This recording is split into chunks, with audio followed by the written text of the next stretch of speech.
অনেকেরই ভুল ধারণা যে চুলাতে কেক বানালে কেকটা নাকি পারফেক্ট হয় না। আমি সবসময় চুলাতেই কেক বানিয়ে থাকি।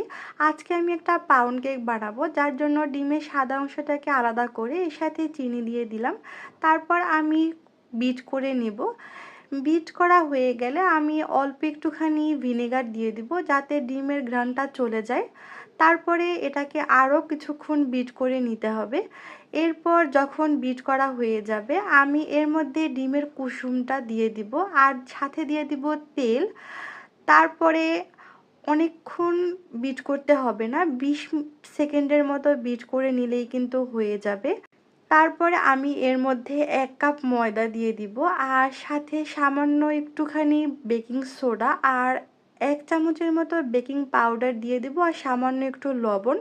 এখন একটা স্প্যাচুলা দিয়ে এটাকে এক পাশ ভাবেই কিন্তু মিশিয়ে নিতে হবে, না হয় কিন্তু এই ফোমটা একদম নষ্ট হয়ে যাবে।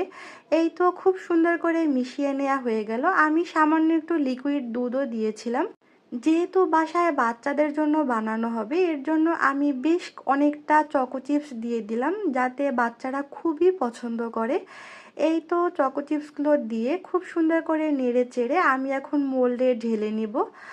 তারপর ট্যাপ ট্যাপ করে একটা কাঠি দিয়ে আমি এটার ভিতরে বাতাসটা বের করে দিব। এর উপর থেকে আমি আরও চকো চিপস দিয়ে দিব যাতে এটা দেখতে আরও সুন্দর লাগে এবং খেতেও মজা হয়। আমি 10 মিনিটের জন্য প্রিহিট করতে একটা সসপ্যান এর মধ্যে বালি দিয়ে রেখে দিয়েছিলাম। এখন এর মধ্যে একটা স্ট্যান্ড দিয়ে আমি মোলটা দিয়ে দিব। তারপর 35 মিনিটের জন্য লো হিটে রেখে দিলেই কিন্তু কেকটা একদম পারফেক্টলি হয়ে যাবে। এভাবে খুব সহজে চুলাতে কেক বানিয়ে নিতে পারবে।